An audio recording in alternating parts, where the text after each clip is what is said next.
Hello friends, Beauty's Bake and Cook চ্যানেলে আপনাদের সবাইকে স্বাগত জানাই। আজকে একটা সিম্পল অরেঞ্জ ফ্লেভারের কেক আমি ডেকোরেশন করব। কেকটা ছিল আমার 1 পাউন্ডের। আমি প্রথমে কেক স্পঞ্জটা রেডি করে নিচ্ছি। কেক স্পঞ্জটা আমি 3টে ভাগে কেটে নিচ্ছি। আমি এখানে কিছুটা সুগার সিরাপ ব্রাশ করে দিচ্ছি। এবার কিছুটা আমি ক্রিম দিচ্ছি, তার সঙ্গে ক্রাশ দেব। এটা আমি অরেঞ্জ ক্রাশ দিচ্ছি, দিয়ে এটা সমানভাবে ক্রিমের সঙ্গে মিক্সড করে নিচ্ছি। এইভাবে যদি মিক্সড করতে অসুবিধা হয়, আলাদাভাবে অন্য পাত্রে ক্রিম নিয়ে তার সঙ্গেও ক্রাশটা মিক্সড করে নিতে পারেন, কিংবা ক্রিমটা প্রথমে স্প্রেড করে দিয়ে তারপরে ক্রাশ দিয়েও করতে পারেন, কোনো অসুবিধা নেই। যার যেটা সুবিধা হবে সেই প্রসেসটা ফলো করলেই হবে। আমি এখানে আবারও সেকেন্ড লেয়ারটা দিয়ে দিয়েছি, দিয়ে তার উপরে ক্রিম দিচ্ছি, কিছুটা ক্রাশ মিক্সড করছি।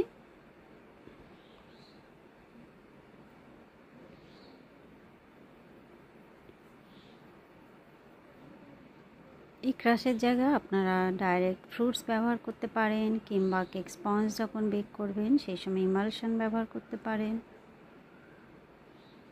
যার যেটা সুবিধা হবে সেটা ব্যবহার করলেই হবে। তবে ফ্রুটস ব্যবহার করলে সেটা একটু বাজেট বেড়ে যায়, তবে খেতে সেটা খুবই সুস্বাদু হয়। আমি এখানে প্রথমে ক্রাম কোট করে নেব।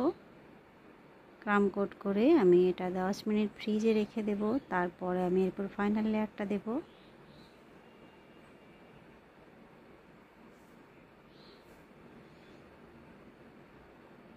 কেকটা আমার যথেষ্ট ময়েস্ট ছিল, তবুও আমি এখানে ক্রাম কোট করে ফ্রিজে রেখেছিলাম। কেন অনেক সময় কি হয়, কেকের যে গুঁড়াগুলো থেকে যায় সেগুলো ফাইনাল আইসিংয়ের সময় উপর দিকে উঠে আসে, দেখতে ভালো লাগে না মোটেও। সেই কারণেই ক্রাম কোট করে 10 মিনিট এটাকে ঠান্ডা করে নেওয়া। আমি 10 মিনিট পরে এরপর ফাইনাল আইসিং করছি।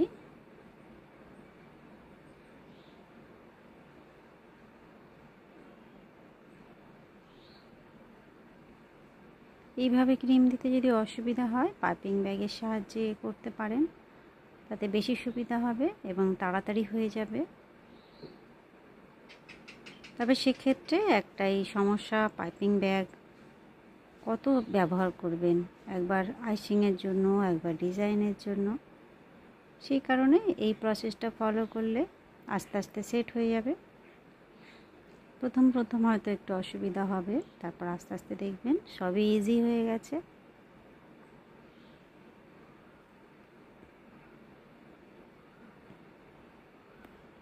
আমি এইভাবে কেকের উপরটা ফিনিশিং দিয়ে নিলাম। এইবারে আমি একটা বর্ডার করে নিচ্ছি। এটা হচ্ছে রাইটিং নজেল। যদি রাইটিং নজেল না থাকে কোনো অসুবিধা নেই, জাস্ট পাইপিং ব্যাগটা ছোট করে কেটে নেবেন, ছোট্ট করে ডট দেবেন, সাইডে একটু করে টেনে দেবেন। আমি যে ডিজাইনটা করছি সেইটাই আমি বললাম। ডিজাইনটা দেখতে কিন্তু খুব ভালো লাগে, যেন মনে হয় ছোট ছোট পার্ল বসানো আছে।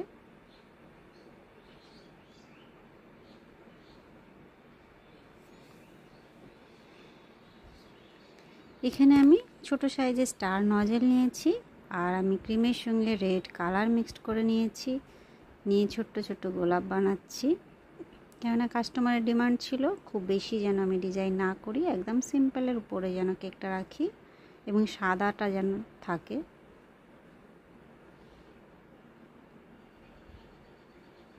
সেই কারণে ভাবলাম সাদা থাকবে, কিন্তু তার সঙ্গে লালটা দিলে খুব সুন্দর একটা ডিজাইন করা যায় সিম্পলের উপরে। আমি খুব বেশি এর উপরে ফুল করব না, ব্যাস এই কটাই থাকবে। এবারে ছোট ছোট করে পাতা করে দিচ্ছি। এটা হচ্ছে আমি লিফ নজেল ব্যবহার করেছি, একদম ছোট সাইজের।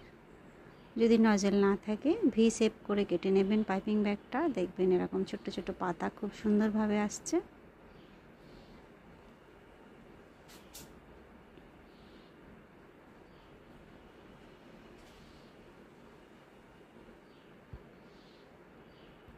যেখানে যেখানে মনে হচ্ছে আর একটু দিলে ভালো লাগবে সেখানে দিচ্ছি।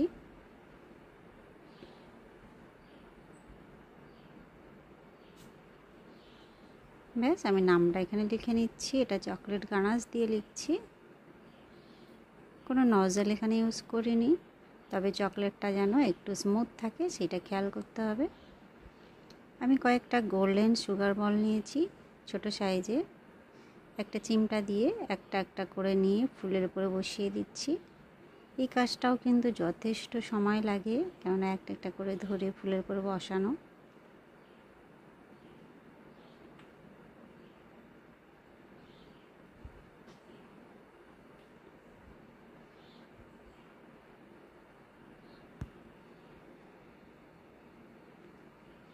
কেক সম্বন্ধে যদি কোনো প্রশ্ন থাকে আমাকে অবশ্যই কমেন্ট করতে পারেন।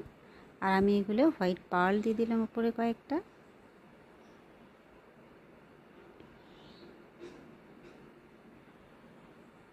ব্যাস কেকটা আমার কমপ্লিট বন্ধুরা। দেখুন সিম্পলের উপরে কত সুন্দর লাগছে।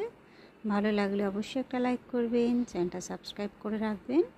আমার চ্যানেলে আরও বিভিন্ন ধরনের কেক ডিজাইন আছে, সেইগুলোও দেখতে পারেন আপনারা।